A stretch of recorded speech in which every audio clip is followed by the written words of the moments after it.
Pues en primer lugar quiero agradeceros a todos vosotros vuestra presencia aquí en esta tarde. Es una hora en la que muy probablemente podríamos estar en otros muchos lugares mucho más frescos que aquí, ¿verdad? Pero tenemos la costumbre, la buena o la mala costumbre, de predicar el Evangelio, de tener reuniones por la tarde donde hacemos diversas actividades y entre ellas predicamos el Evangelio. Y es lo que en esta tarde también, si el Señor lo permite, vamos a hacer. Así que de verdad os agradezco que nos acompañéis en esta tarde. Y a mí me gustaría hacer una presentación del Evangelio de una manera distinta, como lo he hecho otras veces. Yo soy un usuario de la informática muy básico, la conozco muy poco. Tan solo he hecho 2 PowerPoints y en principio parece que no han salido muy mal. Uno es el que habéis visto esta mañana con la presentación de las clases para los grupos de enseñanza que vamos a iniciar a partir del próximo domingo a las 10 de la mañana. Y el otro es el que he hecho para esta tarde para resumir 6 pasos o 6 verdades que, a mi modo de ver, resumen el proceso de la salvación de Dios.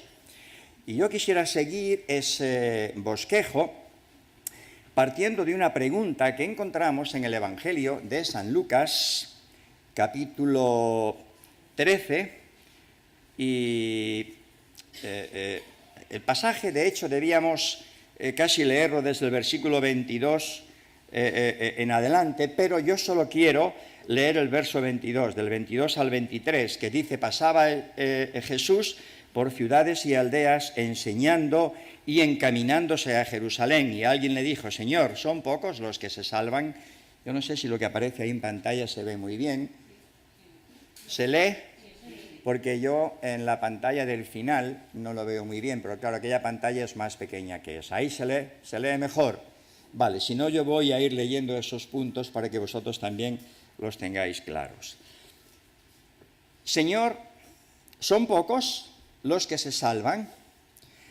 No sabemos quién fue el que hizo esa pregunta al Señor, pero lo que sí sabemos es que esa ha sido una pregunta que muchas personas a través de los años nos hemos hecho. ¿Son muchos o son pocos los que se salvan? Hay cierta curiosidad en nosotros que nos lleva a desear conocer el número de las personas que serán salvas. Es decir, por ser salvas entendemos, como vamos a explicar, que hay que aceptar el Evangelio de Jesucristo reconociendo una serie de pasos. Pero como proceso final de nuestra salvación está el compartir una eternidad con Cristo en el cielo, donde estaremos por siempre con Él. Eso es algo muy goloso y es algo que, si de verdad es así, nos gustaría estar seguros de que nosotros vamos a estar en ese grupo de personas que se salvan. Así que alguien, no sabemos quién, el evangelista Lucas no lo dice, preguntó al Señor: ¿son pocos los que se salvan? Ahora, yo os voy a dar 2 pistas para ver si os ayudan a llegar a conocer el número de los que se salvan. Luego después me lo diréis. Mirad, la primera pista la encontramos en el libro de Apocalipsis, capítulo 5. El apóstol Juan, a quien le fue hecha esta revelación, está narrando algo que vio en visión delante del Señor. Y a partir del versículo 6, dice el apóstol Juan: miré y vi que en medio del trono y de los 4 seres vivientes y en medio de los ancianos estaba en pie un cordero como inmolado que tenía 7 cuernos y 7 ojos, los cuales son los 7 espíritus de Dios enviados por toda la tierra. Y vino y tomó el libro de la mano derecha del que estaba sentado en el trono, y cuando hubo tomado el libro, los 4 seres vivientes y los 24 ancianos se postraron delante del Cordero. Todos tenían arpas y copas de oro llenas de incienso, que son las oraciones de los santos. Y cantaban un nuevo cántico diciendo: digno eres de tomar el libro y de abrir sus sellos, porque tú fuiste inmolado y con tu sangre nos has redimido para Dios de todo linaje y lengua y pueblo y nación. Y nos has hecho para nuestro Dios reyes y sacerdotes, y reinaremos sobre la tierra. Ojo al versículo 11. Y miré, y oí la voz de muchos ángeles alrededor del trono, y de los seres vivientes, y de los ancianos, y su número era millones de millones. Señor, ¿son pocos los que se salvan? Bueno, ahí tenéis una pista. El apóstol Juan está viendo en visión un número de personas que han aceptado a Jesucristo como Salvador, redimidos por la sangre del Cordero, y su número era millones de millones. Ay, pero la pregunta no queda contestada en cuanto al número, ¿no? Vamos a ver otra cita, a ver si tenemos un poco más de pista al respecto. Mateo capítulo 24, versículo 14. El Señor Jesús está anunciando a sus discípulos una serie de señales que acontecerán antes del fin del mundo. Y en el versículo 14 dice el Señor: y será predicado este evangelio del reino en todo el mundo, para testimonio a todas las naciones, y entonces vendrá el fin. Una de las cosas que tienen que acontecer antes de que venga el fin del mundo, antes de que el Señor Jesús venga a recoger a su iglesia, es que el evangelio del reino será predicado en todas las naciones. Ahora, si tenéis una calculadora y la queréis coger, empezar a sumar. ¿Cuántas naciones hay en el mundo? ¿Cuántas personas han pasado por cada una de esas naciones a través de los siglos? Millones de millones de millones. Vamos a contrastar un pasaje con otro. El número de los redimidos según Juan es de millones, pero esos millones de millones, en comparación con los miles de millones de personas que han existido y existirán en todas las naciones a través de la historia, ¿son muchos o son pocos? ¿Queda la pregunta contestada o no? ¿Sí o no? No, no queda contestada. Porque el Señor no contesta el número.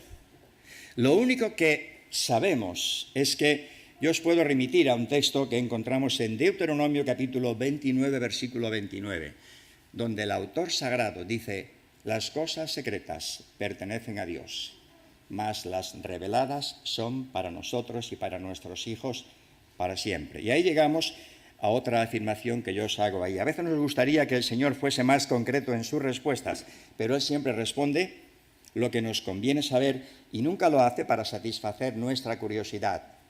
Además, y con eso voy a cerrar ese punto, en caso de que el Señor hubiese dicho: sí, los que se salvan serán exactamente 321.618 millones de personas, la pregunta sería una incógnita todavía para aquellos que no han aceptado el Evangelio de Jesucristo, porque pensarían: ¿y yo estoy en ese número o no? Por lo tanto, no es importante saber si son muchos o son pocos, sino que lo que deberías plantearte no es si son muchos o pocos los que se salvan, sino: ¿soy yo salvo? Pasamos a la segunda hoja. Y ahí nos encontramos. Yo me he entretenido en esta presentación un poco más, pero ahora voy a ser un poco más rápido en las segundas presentaciones. Quiero resumir lo que es el Evangelio, pero de una manera muy concreta, con esos versículos, y me gustaría, en la medida de lo posible, no extenderme mucho en comentarios. Quiero deciros, en cuanto a esa primera verdad acerca del proceso de la salvación, que el hombre es pecador. Eso lo afirma la Biblia. Solo hace falta que echemos una mirada a nuestro mundo para convencernos de ello. Si fuéramos al libro de Génesis, capítulo 6 y versículo 5, ahí tenéis esta cita, si lo podéis ver, podéis tomar nota de ello. Es una visión de Dios acerca de los hombres antes de enviar el diluvio sobre la tierra. ¿Y qué nos dice? Pues nos dice que vio el Señor que la maldad de los hombres era mucha en la tierra y que todo designio de los pensamientos del corazón de ellos era de continuo solamente el mal. Dios está hablando acerca de los hombres en general. Y al decir de los hombres nos estamos refiriendo a hombres, mujeres, niños, ancianos, todo el género humano. Los que vivieron, los que vivimos y los que vivirán después. Y la situación hoy no ha cambiado mucho respecto al panorama antes del diluvio, porque si miramos a nuestro alrededor, nos daremos cuenta de que la sociedad no ha cambiado. Siguen rechazando a Dios, siguen siendo egoístas. Encontramos personas, usando un término moderno, de muy mala calaña en nuestro entorno. No todos son igual de malos. Algunos somos un poco mejores que otros, ¿verdad? Qué falsos somos a veces. Y a veces pretendemos compararnos con los demás. Y no vemos más que las faltas de los demás, pero si de verdad, como digo, ahí en el punto B, si miramos a nuestra conciencia, tendríamos que cerrar nuestra boca. Mirad lo que dice la Escritura en el Salmo 130, versículos 3 y 4. Señor, se pregunta el salmista, si mirares a los pecados, ¿quién podrá mantenerse?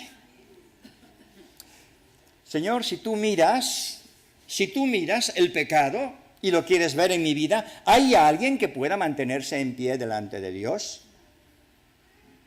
Como dice el sabio en Eclesiastés capítulo 7, verso 20, si miramos también al testimonio de las Escrituras, ciertamente no hay hombre justo sobre la tierra que haga el bien y nunca peque. Hombre, yo siempre no hago el mal, pero no siempre haces el bien. ¿O no es verdad?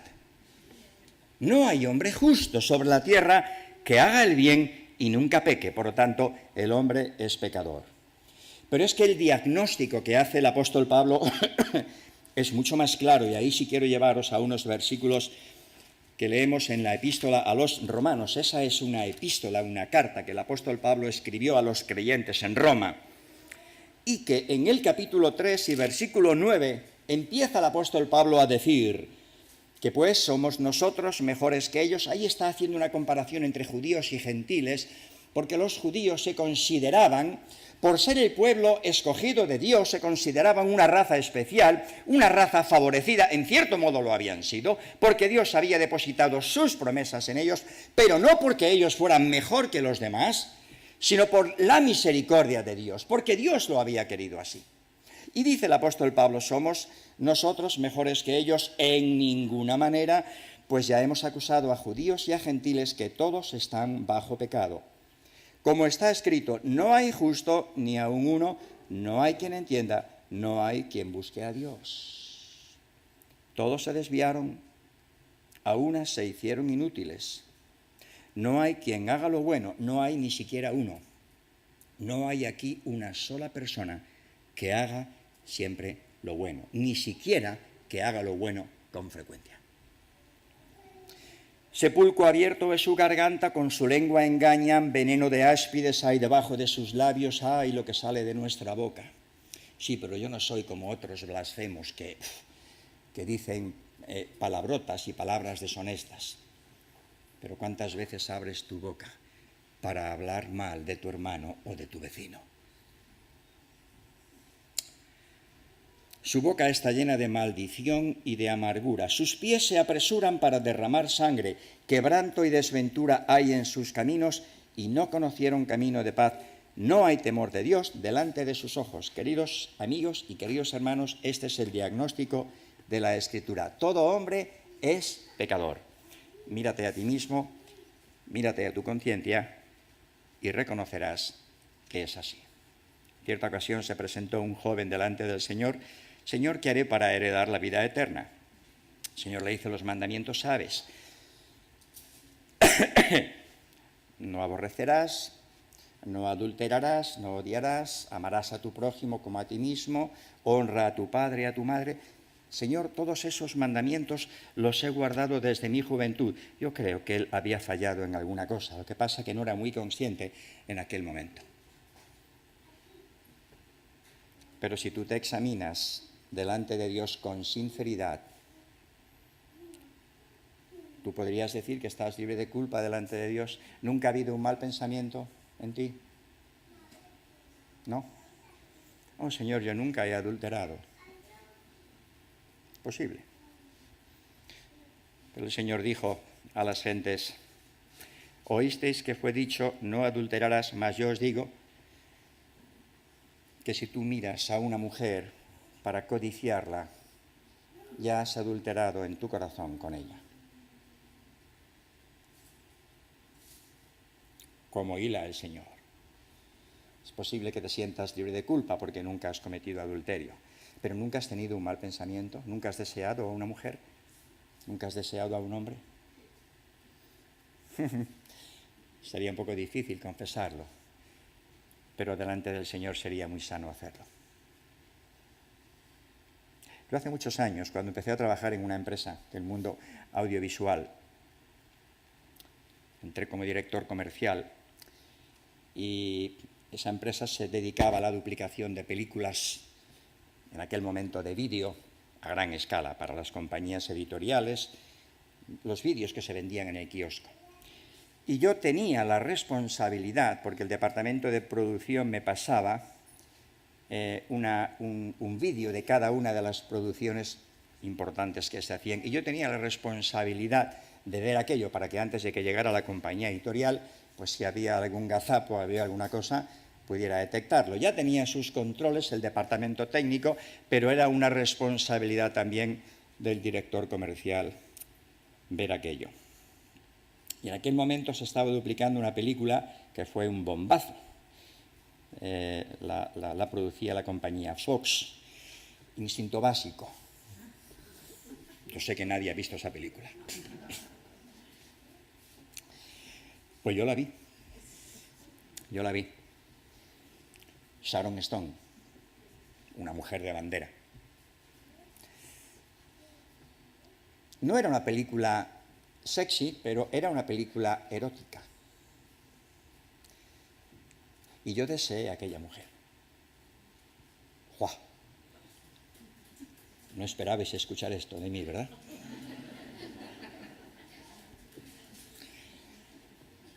Seguramente que ninguno más la ha deseado. Pero cuando has visto alguna película donde ha salido un artista también de muy buen ver, o has visto a David Beckham por ahí, o a Demi Moore, ¿no has deseado nunca a un hombre así en tu corazón? El Señor hila muy fino. Y a veces nosotros no somos lo suficiente valientes porque sentimos vergüenza cuando traemos esas cosas delante de nuestra propia conciencia. Pero delante del Señor tendríamos que ser valientes. Y reconocer no solo que el hombre es pecador, sino que yo soy pecador, que tú eres pecador. Vamos a la segunda. Segunda verdad que nos lleva al conocer el proceso de la salvación. El hombre necesita urgentemente la salvación. ¿Por qué? Pues, básicamente, como nos dice el autor de la Epístola a los Hebreos, en el capítulo 9 y verso 27, porque está establecido para los hombres que mueran una sola vez, y después de esto, el juicio. Señores, la vida en este mundo no es eterna, ya lo sabes. Lo sabes por tu familia, lo sabes por tus amigos. Quizás recientemente has asistido al entierro de alguna persona conocida o algún familiar. Y un día u otro asistiremos al tuyo y al mío, ¿eh? Vamos a pasar. Está establecido que los hombres mueran una sola vez. Ah, muerto el perro, se acabó la rabia, dicen muchos. Cuando por fin dejemos de vivir, dejaremos de sufrir. Dejar de vivir no es dejar de existir. Eso lo enseña muy claro la Escritura. Yo no puedo entretenerme en buscar las citas que nos afirman esto, pero dejar de vivir no es dejar de existir. Y después de esto, el juicio. Después de la muerte llegará un momento en el que todos pasaremos delante del tribunal de Cristo. Los creyentes, los que hayan recibido a Cristo como Salvador y Señor en esta tierra, para recibir sus recompensas. No su salvación, la salvación ya la recibimos en este tiempo en nuestra vida. Las recompensas de acuerdo con nuestro servicio de fidelidad al Señor. Y los incrédulos para recibir la sentencia de eterna condenación. El que cree en el Hijo de Dios, decía el Señor Jesucristo, tiene vida eterna. Pero el que es incrédulo al Hijo, el que no quiere creer en Él, no verá la vida eterna, sino que la ira de Dios está sobre él. Y esa ira se descargará de manera inapelable y contundente cuando Cristo aparezca por segunda vez. Por lo tanto, el hombre necesita urgentemente la salvación. ¿Por qué? Pues porque el momento de nuestra muerte está ahí en una incógnita. No sabemos cuándo puede llegar, pero es probable que alguno de nosotros no volvamos a vernos las caras el próximo domingo. También porque por cuanto todos pecaron, dice la Escritura, el apóstol Pablo en Romanos capítulo 3, versículo 23, todos están destituidos de la gloria de Dios. También porque Romanos capítulo 6, verso 23, la paga del pecado es muerte. Lo dice la Escritura.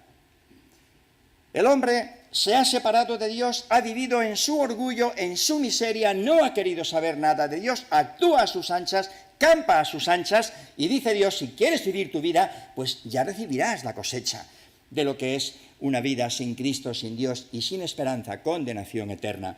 La paga del pecado es muerte. Esa es la razón por la que morimos, porque estamos marcados por el pecado. Pero la peor muerte no es la muerte física, sino la muerte eterna, la eterna separación de Dios. Por eso es necesario urgentemente la salvación.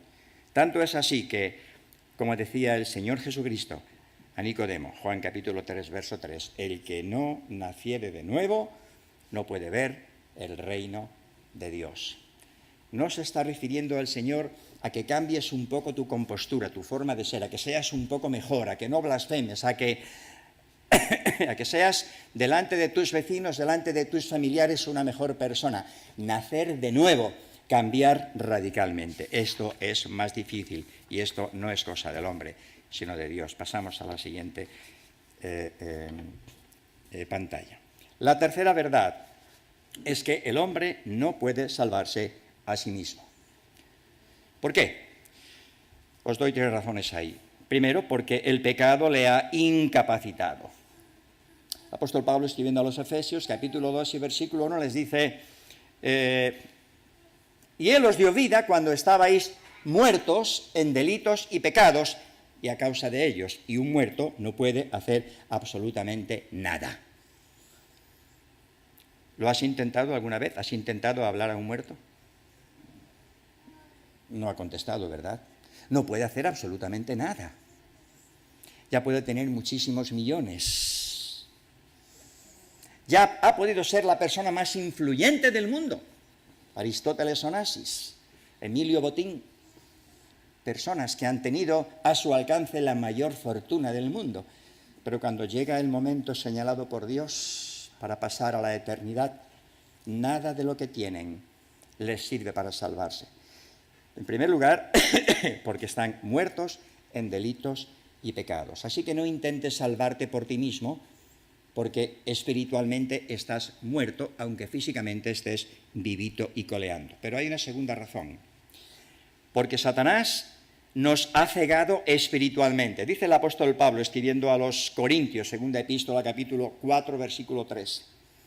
Pero si nuestro evangelio está encubierto, aún encubierto, entre los que se pierden está encubierto, en los cuales el Dios de este siglo cegó el entendimiento de los incrédulos para que no les resplandezca la luz del evangelio de la gloria de Cristo. ¿Qué quiere decir el apóstol Pablo? Pues que Satanás tiene un empeño grandioso en que las personas no conozcan la verdad del Evangelio, en que no sean salvos. ¿Y de qué manera pretende conseguirlo? Como esta mañana escuchábamos, engañándonos mediante las estrategias y falsas doctrinas de falsos maestros, de falsos enseñadores, que los hay. Por eso es necesario que tengamos un conocimiento claro de la palabra de Dios para que no nos metan gato por liebre. Pero también es cierto que muchas personas han escuchado el Evangelio de la salvación de Dios, de la gracia de Dios, y no han querido creer en él. Han dicho simplemente, Señor, como decían los filósofos epicúreos y estoicos al apóstol Pablo allá en Atenas cuando les predicaba el Evangelio de la salvación de Dios, cuando habló de la resurrección, Pablo, ya te escucharemos otro día, es lo que mucha gente dice hoy. Oye, el Evangelio que predicas está bien, pero oye, no insistas en eso del pecado, porque ya está muy visto eso. Ese como no reconozcas que eres pecador, no llegarás a salvarte. No tendrás necesidad de salvación. Pero debes saber una cosa, que Satanás tiene un empeño en cegar tu entendimiento. ¿Y sabéis cómo lo consigue? Embruteciendo nuestra mente, entonteciéndonos, haciéndonos creer cualquier cosa. La Escritura nos dice que el Señor al endurecido, endurece. Parece un contrasentido con otras enseñanzas de la Escritura que nos hablan del deseo de Dios, de que todos los hombres sean salvos y vengan al conocimiento de la verdad. Pero la gente que después de escuchar el Evangelio una, otra y 1000 veces, y le dice a Dios, no, Dios dice, pues ahí te quedas con tu suerte. No quieres escuchar el Evangelio, allá tú.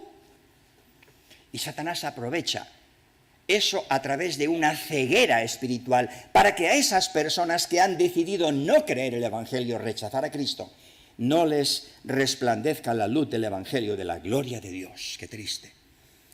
Pero además, el hombre no puede salvarse a sí mismo porque la salvación es algo fuera de su alcance. ¿Quién, pues, podrá ser salvo? El Señor está conversando con el joven rico a quien hacía alusión anteriormente. Y el Señor dice a los discípulos, cuán difícilmente entrarán en el reino de Dios los que confían en las riquezas. Y los discípulos y quienes les escuchan dicen, Señor, ¿quién, pues, podrá ser salvo? Para los hombres es imposible, mas para Dios no. Para Dios es posible.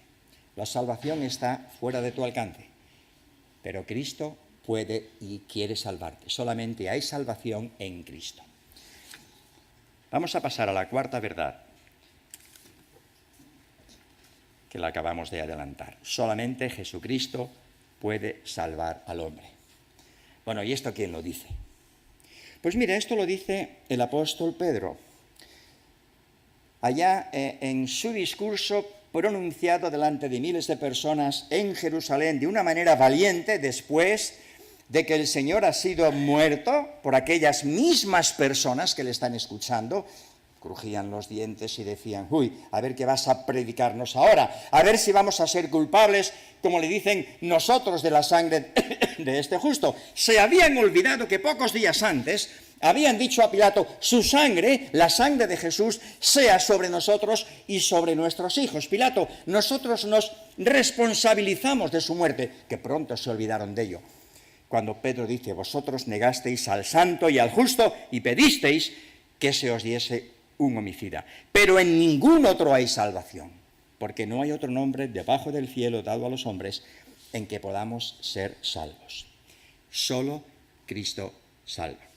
Pero además lo dice el apóstol Pablo, escribiendo a Timoteo, le dice en su primera epístola, capítulo 2 y versículo 5, porque hay un solo Dios y un solo mediador entre Dios y los hombres, Jesucristo hombre, el cual se dio a sí mismo en rescate por todos. Un solo Dios, un solo mediador. La religión no salva, los santos no salvan. Nuestros familiares, por mucho que nos quieran, no salvan. Pueden orar por nosotros, y a veces interpretamos mal ese texto.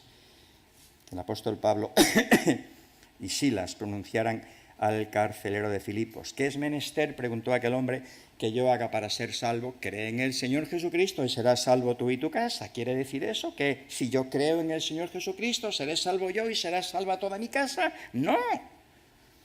Cree en el Señor Jesucristo y serás salvo tú. Y si toda tu casa cree como tú, será salva. Pero si no creen en el Señor Jesucristo, no serán salvos.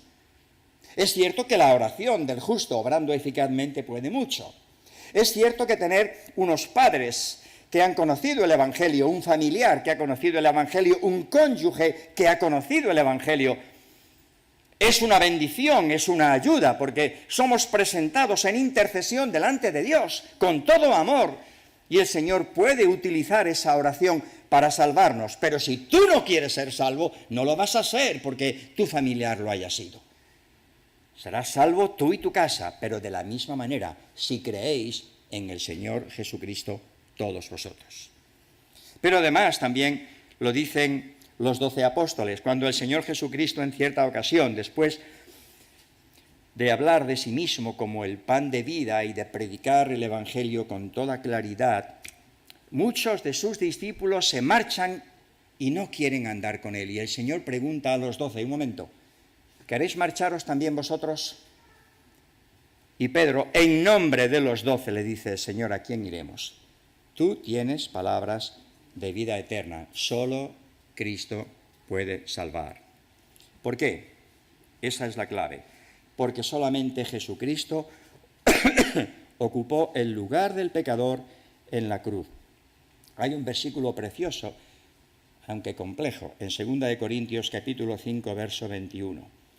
Escrito por el apóstol Pablo, dice, al que no conoció pecado, se está refiriendo al Señor Jesucristo, al Señor Jesús que no conoció pecado, que nunca pecó, por nosotros, por ti y por mí, Dios, el Padre, lo hizo pecado. No fue pecador. Lo hizo pecado en el sentido de que cargó sobre él tu pecado y mi pecado, murió como un malhechor, aunque nunca hizo maldad ni hubo engaño en su boca. ¿Y por qué murió? Porque la Escritura decía, la paga del pecado es muerte, algo que nos afectaba a todos nosotros. Y la forma de ser librados de la muerte es que alguien con garantías pague delante de Dios el rescate, el precio exigido para mi perdón, para mi salvación. Por eso Cristo cargó sobre sí, y eso lo dijo Isaías unos 8 siglos antes, señores. Todos nosotros nos descarriamos como ovejas, cada cual se apartó por su camino, mas Dios, Jehová Dios, cargó en Cristo el pecado de todos nosotros. Quinta verdad, y ahí llegamos a los medios que podemos encontrar para obtener esta salvación rápidamente. Un medio no válido son las obras legales, y ahí el apóstol Pablo también escribiendo a los Gálatas, el capítulo 2 y verso 16, les dice, sabiendo que el hombre no es justificado por las obras de la ley. Esto nos lo ha enseñado la religión muchas veces, pero no es cierto. Las obras no salvan, las obras no justifican, las obras no pagan el precio de nuestra salvación. Lo dice la Escritura, no lo digo yo. Sabiendo que el hombre no es justificado por las obras de la ley, sino por la fe de Jesucristo, nosotros también, dice el apóstol Pablo, hemos creído en Jesucristo para ser justificados por la fe de Cristo y no por las obras de la ley, por cuanto por las obras de la ley nadie será justificado. Y añade en el verso 21, no desecho la gracia de Dios, pues si por la ley fuese la justicia, entonces por demás murió Cristo. Si nos pudiéramos salvar por nuestras obras, ¿para qué murió Cristo? ¿Verdad? El ser humano tiene además una clara inclinación hacia el mérito, el no deber nada a nadie, y por eso muchos se esfuerzan por hacer obras que de alguna manera compensen y paguen a Dios.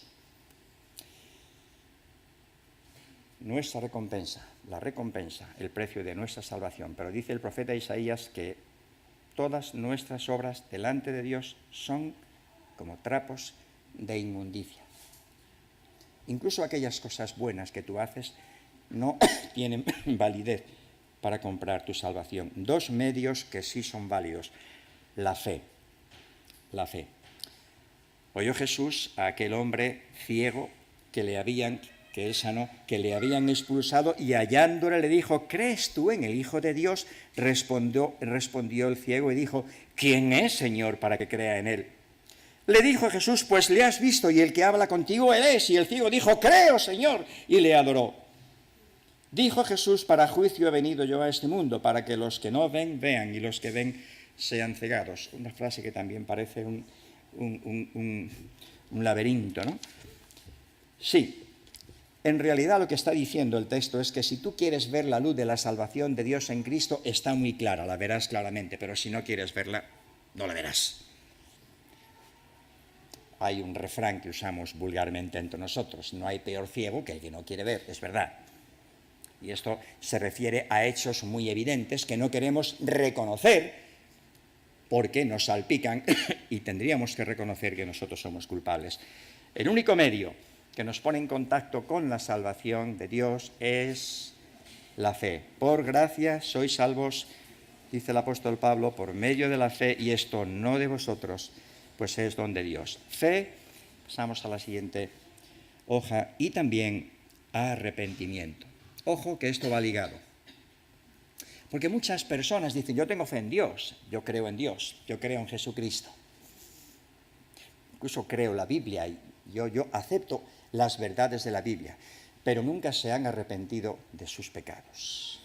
Es necesario creer, pero es necesario arrepentirse. Cuando el Señor irrumpió en medio de las gentes al iniciar su ministerio público, nos dice el evangelista Marcos que se introdujo con esas palabras: el tiempo se ha cumplido y el reino de Dios se ha acercado. Arrepentíos y creed en el Evangelio. Así que puedes creer en el Evangelio, pero si no te arrepientes de tus pecados, no te servirá de nada.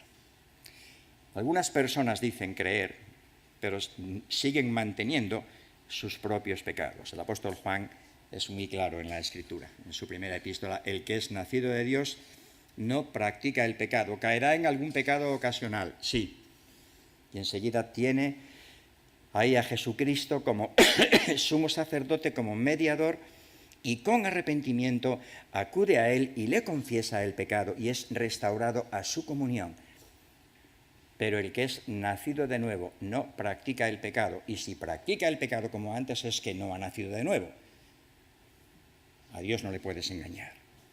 El arrepentimiento es necesario para obtener la salvación y es necesario para todos. Por eso el Señor Jesús puntualizó, palabras de Lucas capítulo 13, verso 3, si no os arrepentís, todos pereceréis igualmente. Todos, todos, todos.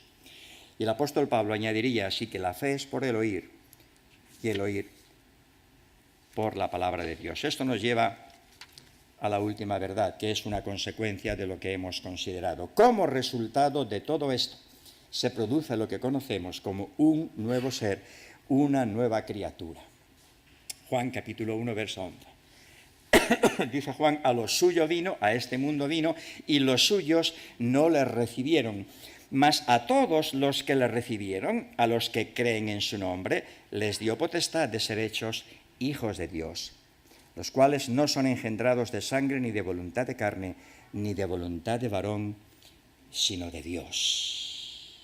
No un cambio de mentalidad, no un cambio de fachada, sino una nueva criatura. Nicodemo, si no nacieres de nuevo, no puedes ver el reino de Dios. Cuando el Señor Jesús resucitó a Lázaro, allá en presencia de mucha gente, y Lázaro no podía salir porque estaba atado, el Señor dijo: desatadle y dejadle ir. Así es la salvación que Cristo ofrece. Desata las cadenas del pecado que nos han tenido atados y esclavizados. Tú no puedes dejar de pecar, porque aunque te lo propongas, el mal está dentro de ti. ¿De qué forma puedes ser desatado, liberado de esa esclavitud? El Evangelio de la gracia de Dios, en palabras del Señor Jesucristo, pronunciadas a favor de Lázaro, pero también a favor de nosotros, son esas: desatadle, liberadle, dadle vida, dejadle ir, y te moverás en la libertad gloriosa de los hijos de Dios. Una evidencia del poder transformador del Evangelio lo hallamos en el endemoniado gadareno, cuya historia nos relata Marcos en su Evangelio capítulo 5. Un hombre que había sido atado muchas veces, había roto las cadenas, los grillos que tenía, nadie podía sujetarle, porque tenía una legión de demonios dentro de sí. Y cuando el Señor le libera de aquella legión de demonios, las gentes ven a aquel hombre que había sido atormentado, sentado, vestido y en su juicio cabal, una evidencia clara del poder transformador del Evangelio. Oh, cuántas veces has intentado cambiar y no puedes. Ven a Cristo. Ven a Cristo, dile, Señor, no puedo, pero tú sí puedes. Perdóname, Señor, transfórmame, Señor. Solo tú puedes hacerlo. Soy pecador, te necesito, Señor. Y el apóstol Pablo afirma, y con ese texto terminamos, en 2 Corintios capítulo 5, verso 17. De modo que si alguno está en Cristo, nueva criatura es, las cosas viejas pasaron, he aquí todas son hechas nuevas. Señor, ¿son pocos los que se salvan? ¿Son muchos los que se salvan? Oye, esa pregunta no debe preocuparte, entre otras razones porque el Señor no te la va a contestar. Lo que debe preocuparte es si tú eres salvo. ¿Eres salvo? ¿Has confesado a Dios tu pecado? ¿Has reconocido que Cristo pagó por tus pecados en la cruz? ¿Te has arrepentido de tus pecados? ¿Te has humillado delante de Él? Le has dicho, Señor, te necesito, perdóname, cámbiame, transfórmame.